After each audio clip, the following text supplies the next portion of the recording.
तो सबसे पहले हमें समझना होगा कि बिजनेस कॉम्बिनेशन होता क्या है। एक इंपॉर्टेंट बात बताऊं तो बिजनेस कॉम्बिनेशन को ही हम इंडस्ट्रियल कॉम्बिनेशन बोलते हैं, तो कहीं इस छोटे से बात से कंफ्यूज मत कर जाना। सिंपली देखो, बिजनेस कॉम्बिनेशन होता क्या है। जब दो या दो से अधिक फर्म, फॉर एग्जांपल ए और बी दो फर्म है, वो कंबाइन करती हैं, एक दूसरे में सम अप हो जाती हैं, कंबाइन हो जाती हैं किसी कॉमन गोल के लिए। अब कॉमन गोल इनका बेसिकली होता है एलिमिनेशन ऑफ कंपटीशन। कंपटीशन जो मार्केट में चल रहा होता है उसे खत्म करने के लिए दोनों कंबाइन हो जाती हैं, तो उस सिचुएशन को हम नाम देते हैं बिजनेस कॉम्बिनेशन। डेफिनेशन से समझते हैं, business combinations are combinations formed by two और मोर बिजनेस यूनिट। दो या दो से अधिक बिजनेस यूनिट कंबाइन जब कर रहे हो with a view to achieving certain common objective. Common objective कुछ भी हो सकता है, यहाँ पे स्पेशली क्लियर कर दिया गया कि एलिमिनेशन ऑफ कंपटीशन, कंपटीशन को खत्म करने के लिए जब दो या दो से ज्यादा बिजनेस यूनिट कंबाइन करते हो किसी कॉमन ऑब्जेक्टिव को अचीव करने के लिए, तो उसे हम नाम देते हैं बिजनेस कॉम्बिनेशन। ठीक है। The combination may be formed by a written और oral agreement among the firms. Sometimes firm decide to merge themself into one unit. देखो यहाँ पे बताया गया कि ये जो कॉम्बिनेशन फॉर्म होंगे, या आप ये सिर्फ रिटर्न आप फॉर्म कर सकते हो मतलब लिखित में, या फिर ओरल एग्रीमेंट करके भी आप फॉर्म कर सकते हो, लेकिन जनरली प्रेफरेबल क्या होता है कि आप रिटर्न ही इसे तैयार करो। साथ ही साथ ये बताया गया कि अब देखो, ऐसा हो सकता है कि मान लो ए और बी फर्म है। पहला सिचुएशन हो सकता है कि दोनों कंबाइन करे, एक नए फर्म को फॉर्म कर दे जो कि है सी। एक सिचुएशन ये भी हो सकता है ए प्लस बी अगर कंबाइन करके सिर्फ एक ही फर्म रहे, मतलब ए बी को टेक ओवर कर ले कंप्लीटली। ये सिचुएशंस हो सकते हैं। The main object of the business combination is to achieve economic welfare for its member. Economic welfare मतलब जो इनके मेंबर्स हैं, मतलब दो कॉम्बिनेशंस के फॉर्म के जो भी पार्टनर्स हैं, मेंबर्स हैं, सबका एक वेलफेयर हो, इकोनॉमिक वेलफेयर हो, मतलब प्रॉफिट हो। ठीक है। Business combinations are combinations formed by two और more business unit with a view of achieving certain common objective. वही जो डेफिनेशन मैंने तुम्हें आगे में समझाया। अब उद्देश्य क्या होते हैं सर कॉम्बिनेशंस के। सबसे पहला यहाँ पे है achieving sustained growth and profit, मतलब एक बराबर एक समान ग्रोथ हो हर एक फर्म का, साथ ही साथ प्रॉफिट अच्छा खासा हो जाए। Reduction in competition, competition come face करने को मिले।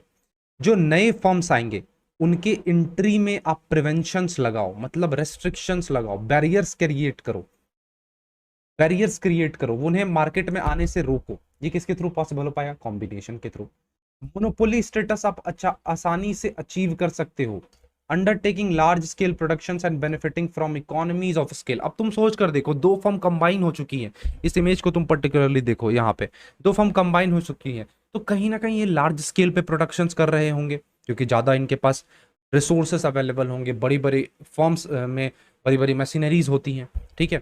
Investing in common facilities and infrastructures, बहुत ही अच्छे खासे इन्वेस्टमेंट्स हो रहे होंगे किसी कॉमन फैसिलिटीज में। कट थ्रोट कंपटीशन जो होगा उसे आप अवॉइड कर पा रहे होगे, और साथ ही साथ ग्रेटर फाइनेंशियल स्ट्रेंथ और आपको स्टेबिलिटी मिल रही होगी। तो ये कुछ उद्देश्य होते हैं बिजनेस कॉम्बिनेशन करने के। अब देखो, बहुत ही इंपॉर्टेंट चार्ट मैंने तुम्हारे लिए तैयार किया, इंटरनेट पे ये चार्ट अवेलेबल नहीं है, मैंने बेसिकली तुम्हारे लिए पीपीटी में तैयार किया है। अभी हम लोग पढ़ने वाले हैं types of combination.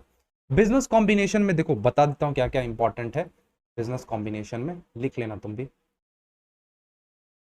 Business combination, इसके अंदर सबसे पहले हमें पढ़ना होता है मीनिंग, मीनिंग, फिर टाइप्स ऑफ बिजनेस कॉम्बिनेशन, और एक है फॉर्म्स ऑफ बिजनेस कॉम्बिनेशन। ठीक है। ये बेसिकली तीन चीज तुम्हें इसमें पढ़ने हैं, और यही तीनों ही खत्म होता है, मतलब इन तीनों को अगर पढ़ लेते तो बिजनेस कॉम्बिनेशन पूरा खत्म। तो ध्यान से समझना। सबसे पहले देखो बिजनेस कॉम्बिनेशन। बिजनेस कॉम्बिनेशन को टोटल चार पार्ट में कैटेगराइज किया गया, सॉरी हाँ, दो इधर तीन इधर, पांच पार्ट में कैटेगराइज किया गया। सबसे पहला है हॉरिजेंटल कॉम्बिनेशन, दूसरा है वर्टिकल, तीसरा है लैटरल, चौथा है डायगोनल, और पांचवा है सर्कुलर कॉम्बिनेशन। ठीक है। इन पांचों को हमें बहुत ही आसानी से पढ़ना है।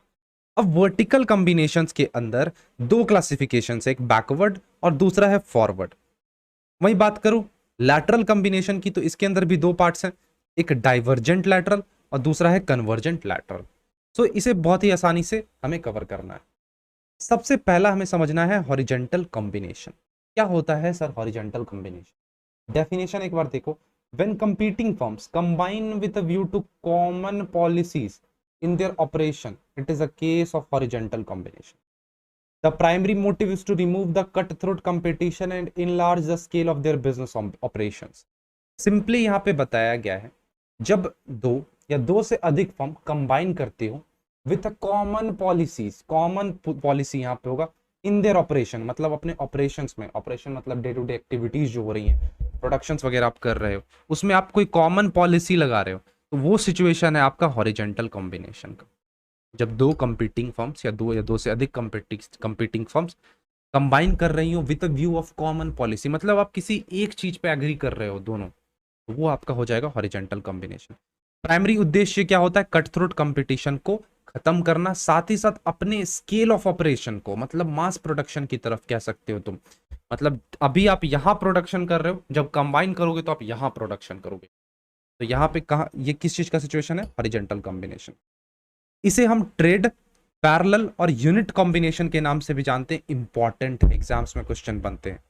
हॉरिजॉन्टल कॉम्बिनेशंस कैसे फॉर्म हो सकता है? कंसोलिडेशन प्रोसेस के थ्रू, मतलब sir bringing together firms doing the same business under some for common management, वैसे फर्म्स जो कि सेम बिजनेस कर रहे हो किसी एक कॉमन मैनेजमेंट के तहत, ये क्या नाम दिया गया? Consolidation process.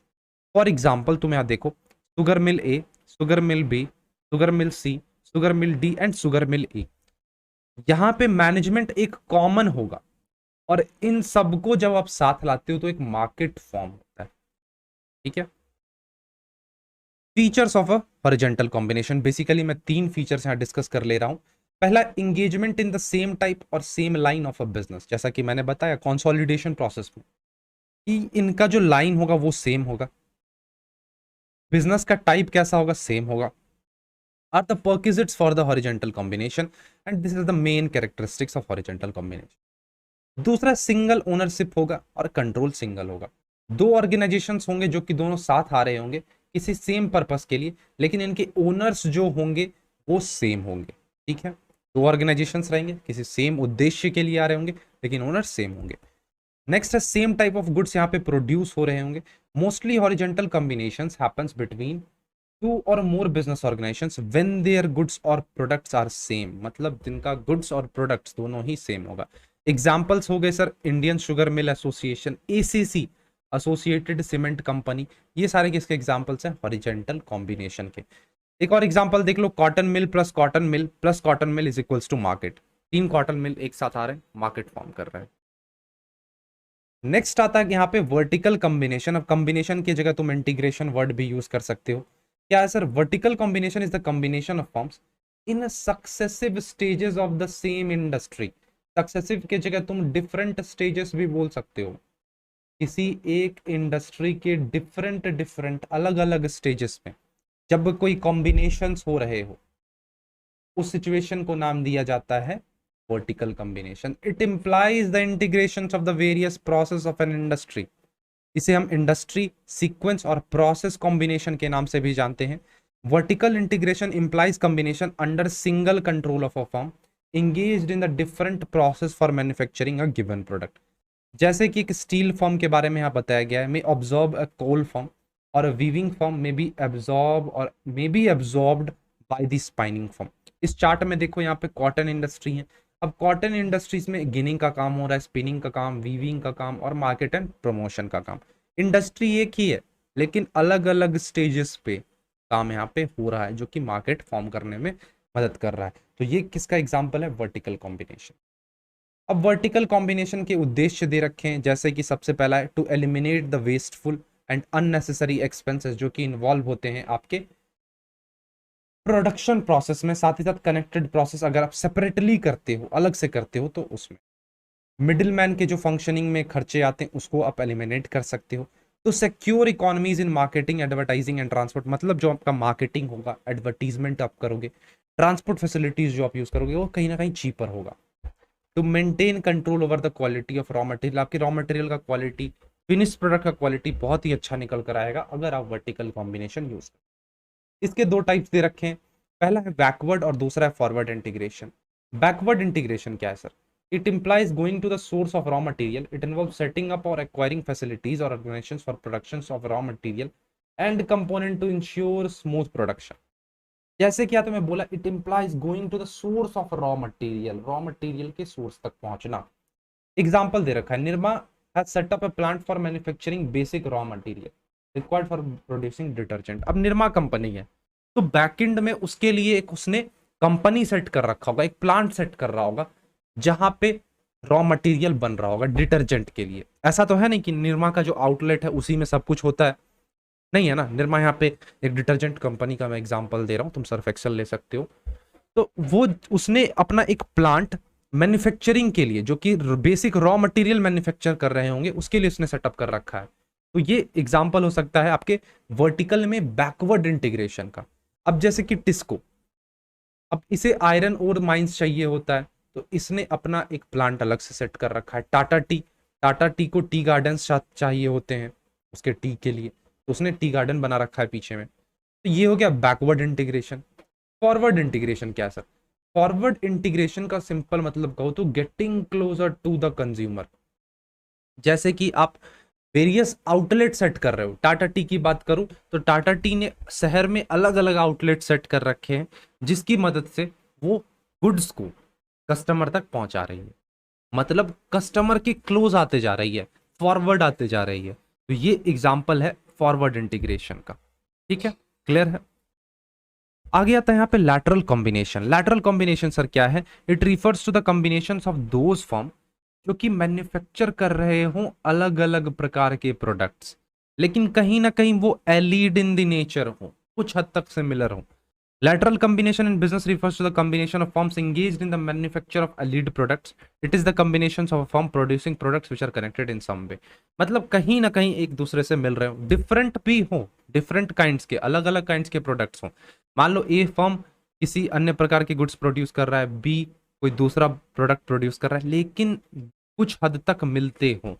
जब ये दो फर्म कंबाइन करेंगी तब फॉर्म होता है लैटरल कॉम्बिनेशन। लैटरल कॉम्बिनेशन के अंदर दो टाइप्स पढ़ने, सबसे पहला है कन्वर्जेंट, दूसरा है divergent. Convergent lateral combination, convergent lateral integration implies a combination of different industrial unit whose finished product is the raw material for one major firm। ध्यान से सुनना, या पहले आगे बता देता हूं। In the other words the finished goods of many units is the raw material of one unit. यहां पे क्लियरली बताया जा रहा है, क्या क्लियरली सर बताया जा रहा है? कि finished goods of many units is the raw material of one unit. अलग अलग फॉर्म्स होते हैं मार्केट में, ठीक है, अलग अलग फॉर्म्स होते हैं मार्केट में, तो उनके जो फिनिश्ड प्रोडक्ट्स निकलते हैं, उनके जो फिनिश्ड गुड्स निकलते हैं, हो सकता है कि किसी दूसरे फॉर्म के लिए वो एज अ रॉ मटेरियल काम करे। ठीक है, ये होता है कन्वर्जेंट लैटरल कॉम्बिनेशन। डाइवर्जेंट देखते हैं। In the case of divergent integration the different combining units gets their raw material from a major form. The product of one form becomes the raw material of the other form which में combined. For example यहाँ HP का example देखो और Compaq का example देखो, दोनों ही computer developing softwares हैं, सॉरी कंपनीज हैं, जो कि चिप्स इंटेल से बाई कर रही हैं, जो प्रोसेसर्स होते हैं वो इंटेल से बाई कर रहे हैं। तो यहाँ पे दो कंपनी मर्ज हुए हैं। ठीक है, कन्वर्जेंट का एग्जांपल देख लो, डाइवर्जेंट का एग्जांपल देख लो। कन्वर्जेंट में अगर आपको कोई एक बुक पब्लिश करना है तो यहाँ पे प्रिंटिंग प्रेस भी आएंगे, पेपर मिल वाले कंपनी भी आएंगे, साथ ही साथ जो बाइंडिंग करते हैं वो भी आएंगे, तब जाकर एक बुक पब्लिश होता है। मतलब यहाँ अलग अलग जो फर्म्स है उनके रॉ मटेरियल को यूज करके एक फिनिश्ड गुड्स तैयार किया जा रहा है। डाइवर्जेंट लैटरल, अब ऐसा तो पॉसिबल है ना कि जो प्रिंटिंग प्रेस है या पेपर मिल जो है, इनका जो A4 साइज वाला पेपर होगा वो उनका फिनिश्ड गुड्स है। क्या है? उनका फिनिश्ड गुड्स है। लेकिन बुक पब्लिशिंग कंपनी के लिए वो तो रॉ मटेरियल होगा, है ना।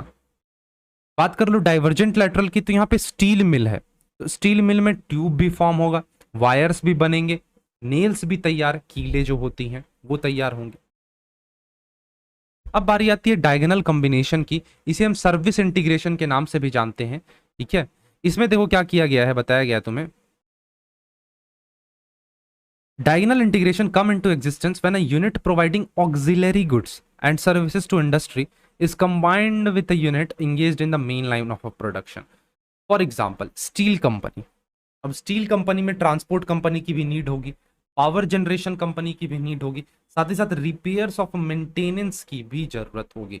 एग्जाम्पल दिया गया, if an industrial enterprise combine with a transport company, a power station और a repair and maintenance work makes these facility available within the organization, it will said to have a effective diagonal integration। Steel company में तुम्हें मालूम है transport company की जरूरत पड़ेगी, power generation company की जरूरत पड़ेगी, वेरियस रिपेयर्स एंड मेंटेनेंस करवाने की जरूरत पड़ेगी।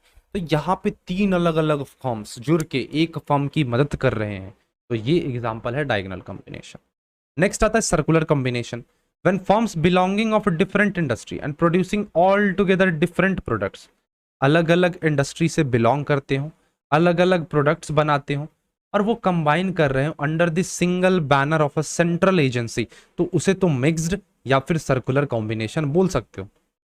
देखो अब यहाँ पे गोदरेज की बात की जा रही है। गोदरेज कंपनी तुम जानते हो वो कॉस्मेटिक्स भी तैयार करते हैं, इलेक्ट्रिकल गुड्स भी तैयार करते हैं, लॉकर फैसिलिटीज भी तैयार करते हैं, साथ ही साथ ऑफिस के आइटम्स भी तैयार करते हैं। ठीक है, example, Godrej engaged in the manufacturing of cosmetics, electric goods, office equipments.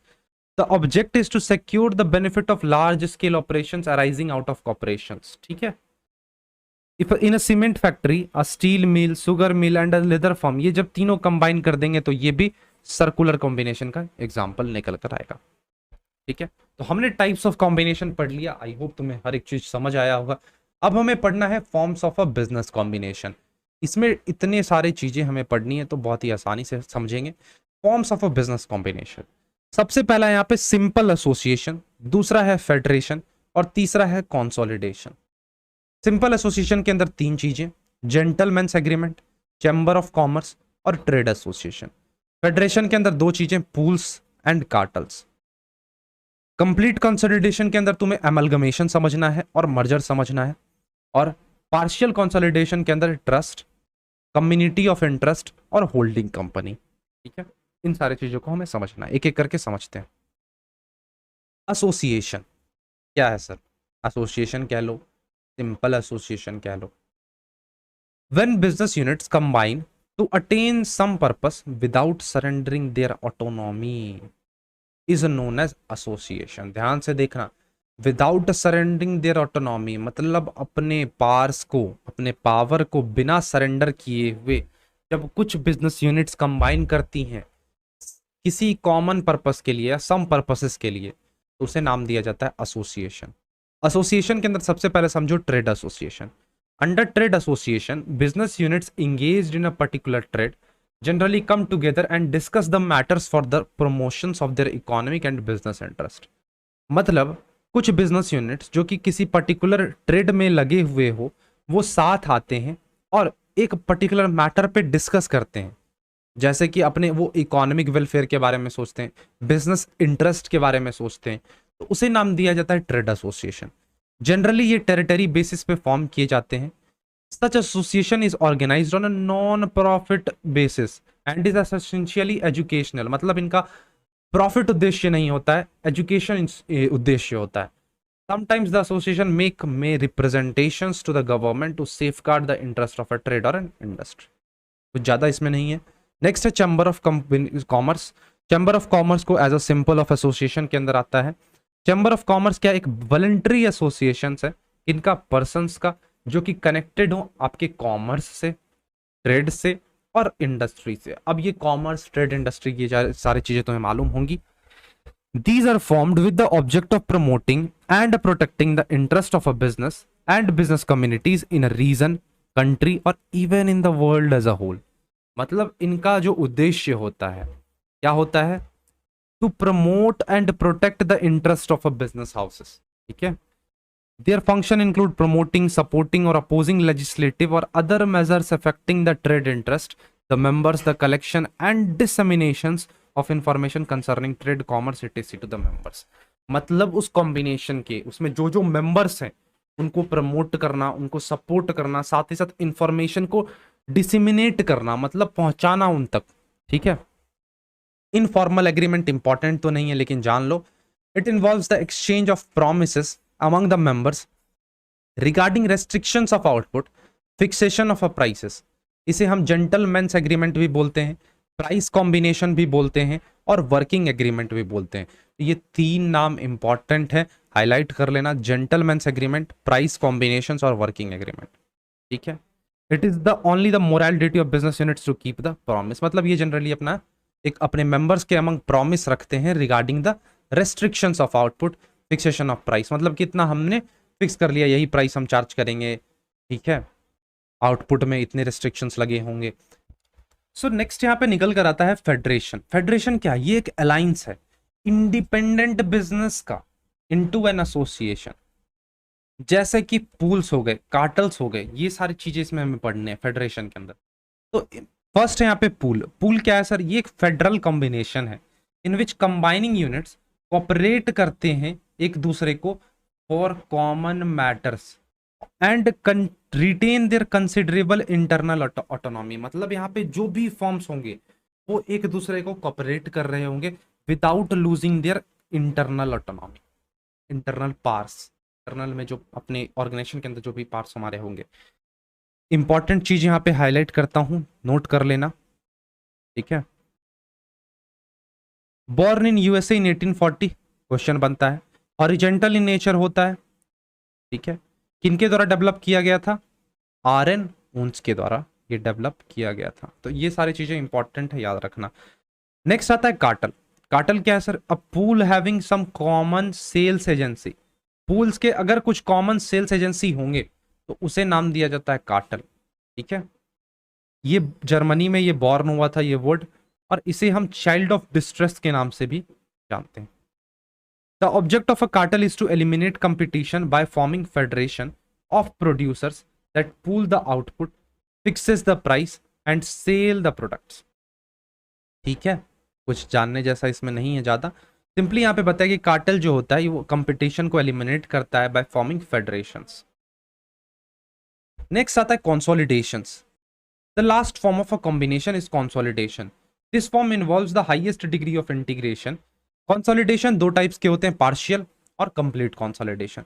पार्शियल्स के अंदर ट्रस्ट आते हैं। ट्रस्ट यूनाइटेड स्टेट्स में आया था। Trust is a form of a combination in which combined firms are managed and controlled centrally. जो भी firms होते हैं ट्रस्ट, ट्रस्ट का समझ रहे हो ना मतलब क्या होता है? इसमें जो भी कंबाइनिंग फर्म्स होंगे वो मैनेज किए जा रहे होंगे, कंट्रोल किए जा रहे होंगे सेंट्रली। अब इनको कौन मैनेज करेगा सर? बोर्ड ऑफ ट्रस्टीज जो होंगे। इसके अंदर आते हैं holding company. Holding company is a form of a business organisation that is created to combine industrial units by owning a controlling amount of their share capital.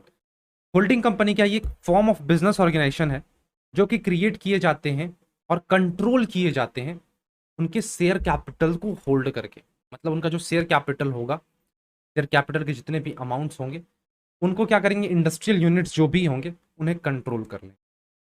Control companies are referred as subsidiary company. अब यहाँ पे control कौन कर रहा होगा? Subsidiary companies कर रहा होगा। कम्युनिटी ऑफ इंटरेस्ट, ये भी यूनाइटेड स्टेट्स ऑफ अमेरिका में। कम्युनिटी ऑफ इंटरेस्ट में भी defined as a form of combinations, sorry business organisations in which without any formal central, देखना यहाँ पे, without any formal central administration the business policy of several companies is controlled by a group of common stock holders और directors. यहाँ कोई भी formal central administration नहीं होगा, यहाँ पे कुछ स्टॉक होल्डर्स के ग्रुप्स होंगे, कुछ डायरेक्टर्स के ग्रुप्स होंगे, वो जाकर इनकी पॉलिसीज को कंट्रोल करते हैं। अब बात कर लेते हैं कंप्लीट कंसोलिडेशन की। तो कंप्लीट कंसोलिडेशन में क्या होता है? The combining units lose their entity, वो अपने एंटिटी को, अपने आइडेंटिटी को लूज कर देते हैं।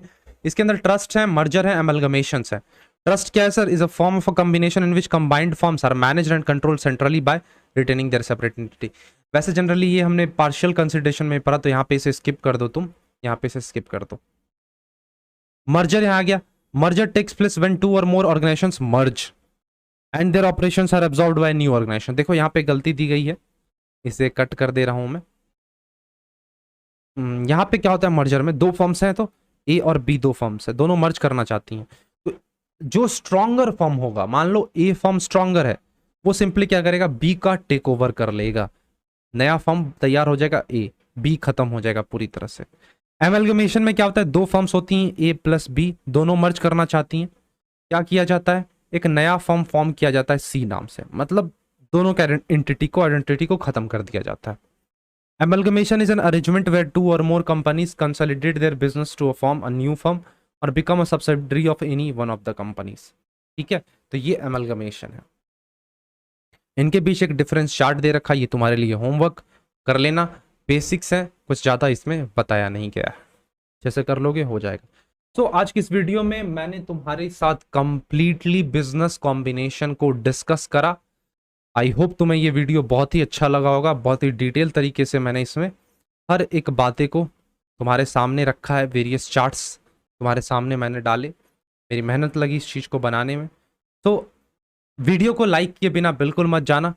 हमारे कोर्सेज में जुड़ना चाहते हो तो इस नंबर पे कांटेक्ट कर सकते हो, डिस्क्रिप्शन में जाके डायरेक्टली परचेज भी कर सकते हो। कंप्लीट कोर्स बहुत ही ह्यूज डिस्काउंट पे अभी अवेलेबल है, बहुत ही कम प्राइस पे अवेलेबल